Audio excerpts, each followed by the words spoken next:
Doing a little update on these blueberries.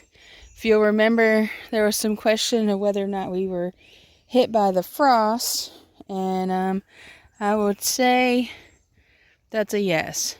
So you see they're all shriveled up. This is what they should be looking like. That'll focus. So it's not a complete loss, but the ones out on the edges are definitely a loss. They've just shriveled up, and that's that. But this plant was so covered in blueberries, they actually think it's going to be for the better because it kind of thinned them out. Now this plant here might not have many at all. But what's interesting, so if you look, so you'll see all these like shriveled up ones on the end, but then those are kind of out on the end, but look how big and happy they are. So very strange. But other than losing some blueberries, they're looking really, really good, really healthy. So are the other trees where we pruned them and gave them some fertilizer. They're producing beautiful trees this year. We don't have any fruit, but between the late freezes and frosts and the drought, that was kind of expected, but I'm grateful to see such healthy plants. I actually prefer that we have a year of real good healthy plants, and then hopefully next year we'll be able to be just laden with fruit, which would be absolutely wonderful. The cherry tree is looking really good. You'll see there's no longer any yellow. Nice, beautiful green leaves. It has now become accustomed to its environment. Nothing is digging it up anymore, which is also really nice. So now it should really start to thrive. I don't expect any cherries this year, but next year we should have some. Hey everybody, back out here at the garden today. Lots to show you. We finally had some rain. So we had right at 9/10 of an inch of rain a couple days ago. And so things have really taken off. You'll see this wildflower row. Yeah, it's got some grass in it, but the wildflowers are taking off. I'll show you. So, got some baby cosmos. Some other interesting things. I'm not really sure what they are. A bunch of volunteer sunflowers. You'll see the ones way down there have gotten quite tall. I'll show you. In my experience, anything that's a volunteer tends to be incredibly robust and needs to be the thing you save the seeds off of the next year. So here's the volunteer sunflower as well as that one over there. And then there's also over here a little volunteer tomato, which is fascinating because this has been plowed probably 5 times now, and somehow that little tomato seed survived, which is amazing. Strawberries, you'll see loads of blooms. I think just about every plant is blooming now. We do have little baby strawberries. Nothing has ripened just yet. We've had too much cool weather. So when it gets warmer this week, I think we'll see much better results. Potatoes, these right here, have gotten crazy. Still no signs of any pest, which is wonderful. Big, beautiful, gorgeous plants. They seem to be perfectly content. They have not received any irrigation. I'm always hesitant to irrigate any sort of root crop like that because you don't want them to rot. If it gets real dry, then sure. But right now, no. If you'll see, little carrots have popped up really, really well. If you'll remember, I didn't do anything fancy. Just put them in the ground, and that was it. Some beets. The beets aren't coming up as well, but they want warmer weather. But check out these onions. I mean, they are doing wonderfully. And they were the puniest little things when I planted them. So definitely excited about that. I really should have planted more. Look down here at the radishes. See how they're doing. Getting a lot of plant. Oh, there's one. There's a beautiful one. Let's see if we got any more. Those are pretty small. If you'd like, one day I'll show you how I fry these up in butter. I don't particularly care for them raw. Look at that one. But fried in butter, they are quite delicious. There's one.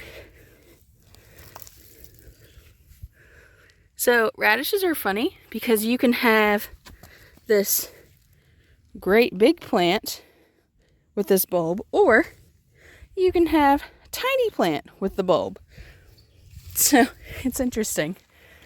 All right, over here, our corn is looking better. Not as yellow as it was. And I think what happened, it still looks yellow to me, but I think what happened is we finally had some rain, and the rain got the fertilizer in the ground better. So I think now it's starting to get more fertilizer. This week, well, I don't know if it'll be this week. Maybe next week, we'll get the tractor in here and throw some dirt to them and some fertilizer. You want to wait till they're about 18 inches to 2 feet tall, and then side dress them with some fertilizer. So we'll be doing that. If you look over here, these were my new corn rows. Now if you come down here, in between the grass, you'll see some corn popping up. So there's a little corn right there. You see it from the top. There's some down there. So our Silver Queen corn is coming up. Looking pretty good. Like I said, we need some warm weather. Something I'm seeing that's a problem is you'll see all these holes. I did not dig those. We have some sort of pest that's making it in around the electric fence. So I'm going to put the game camera out here, see if we can find out what it is, and then figure out how to deter it. Whether it's something we need to trap and relocate, or we'll just have to wait and see.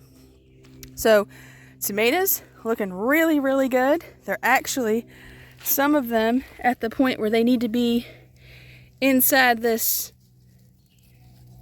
trellising here. But that's not something I'm going to do today. I'm going to let them get a little bit bigger, and then I'll show you how I'm going to do that. You'll remember we have these 3 tiny ones right here that definitely are not looking like they need to.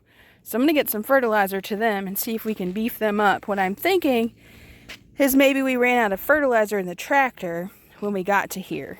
If you'll remember, that was a problem we had last year. So I'm wondering if that's it again. But you'll see these nice, beautiful, healthy tomato plants, which is wonderful.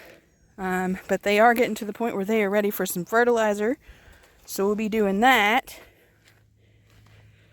Looking really good. Haven't lost any more that I can tell. This is my row of butter beans, and nothing has come up just yet. This here, the green bean row, I thought nothing had come up, but if you look down here, right here, for some reason, this little stretch of about 10 feet, they've really come up in that one spot.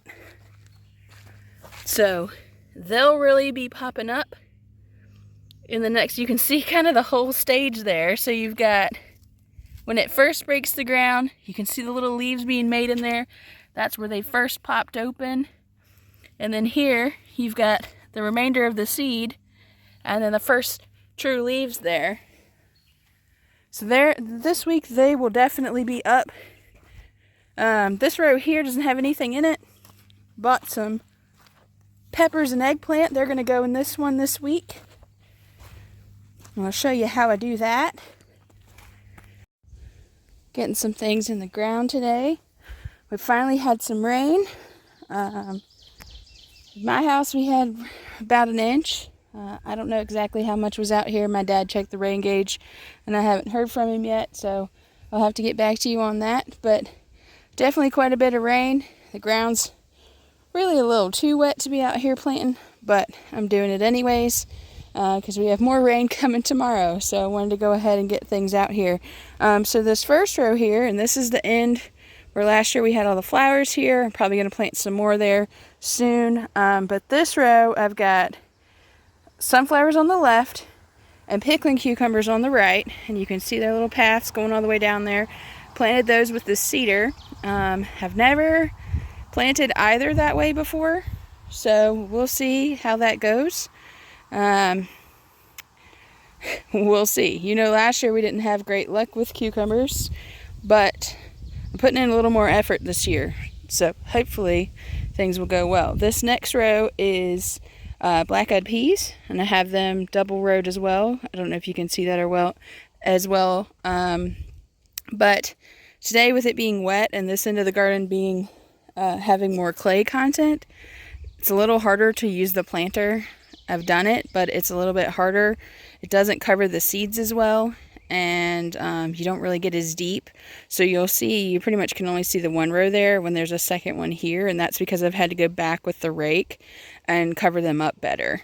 So no big deal, but it is a little bit more difficult. Now this next row is another experiment, and you'll see kind of a brownish color of things on the ground there. So I raked this flat, and then I've sprinkled some wildflower seeds on top, and it's one of these mixes. Let me show you. So it's this. It's a hummingbird and butterfly mix. It's supposed to cover 1,000 square feet, but it has those different plants in it, and I know nasturtium's a good one to have around your plants, marigolds as well, things in there that are smelly, some sage and alyssum, things that are smelly that I'm hoping, if they come up and grow properly, I'm hoping they'll deter squash bugs and other pests, because I've gone in amongst it and planted squash. So I've made some little spots. I planted 24 hills of squash, and at the end 10 hills of zucchini. And if you'll remember, last year we talked about squash bug deterrents and how you can plant different varieties to help a little bit with that. So I did stick to those varieties again this year. So this end is your heirloom crookneck squash, yellow squash, and that end down there is the Black Beauty zucchinis. And the research is showing that those can withstand squash bugs a little bit longer. They don't attract them as quickly, and they aren't killed from them as quickly. So trying it again this year, we'll see what happens. I'm hoping being mixed in with the smelly wildflowers will also help, but we will see. So gonna go down and cover all this back up. And that's probably all my planting for today. I'm going to come back and I have one empty row left. And that's going to be, I believe that's going to be my pepper row. And maybe something else. We'll see how many peppers I decide I want to plant. And then I do still have some wildflower seeds and some zinnia seeds. I'll probably fill in on that end later in the week. And then I think I'm also going to put flowers in the end of that onion row over there. So I'm going to get to covering these up and call it a day, and then go after my pepper plants. This next row is the one I planted squash and zucchini and wildflowers in earlier this week. This is the black-eyed pea row. And this one here is the cucumber and sunflower row. So none of these have sprouted just yet, but I expect them to this week for sure. Maybe by next week's video we'll have some for you on there. This weedy patch up here, I'm going to take the little baby tiller through here and till this up. I don't think any of our flowers from last year survived, so I'm going to till this up and get some wildflowers put in here, probably a nice zinnia patch. And I think I'm going to put a bunch of zinnias on the end of that onion row over there as well. And I believe I have found our culprit. So we'll see what that type of feces goes to. And that should be what's digging our holes, because that's inside the electric fence here. So do some research on that, see if we can get some video footage of whatever that is. And I'll share that with y'all if we get some. But anyways, that's where we are in the garden right now. I'm trying to decide if I'm going to cover these tomato plants. It's supposed to be 40 degrees tonight. And I just don't know. They're looking great, so I don't know that it really matters. And it's kind of sunny today, so I'm hoping that ground's going to get warm. And it shouldn't be 40 for long. So it's debatable. I think I'm just gonna leave them. But anyways, that's the garden this week. Got a bunch of seeds planted and not a whole lot else done. This coming week will be a lot of weeding. Probably run the tractor through things over there again. Try to get my peppers and eggplant planted. Probably, hopefully towards the end of the week, be able to run these tomatoes into that line. They should be tall enough. There's a lot of fertilizing this coming week. So lots of things to keep an eye out for in the coming week. But anyways, thanks for coming along. Thanks for keeping an eye out on what's going on. Like I said, if you ever have any questions, I'd love to hear them. If you have any suggestions for any issues, once we find out what this pest is, I'll probably really be looking for some suggestions as to what we need to do about this pest. I'm assuming it's a raccoon, but we will see. So, I'm going to leave you with the sounds of the garden, and I hope you have a wonderful week.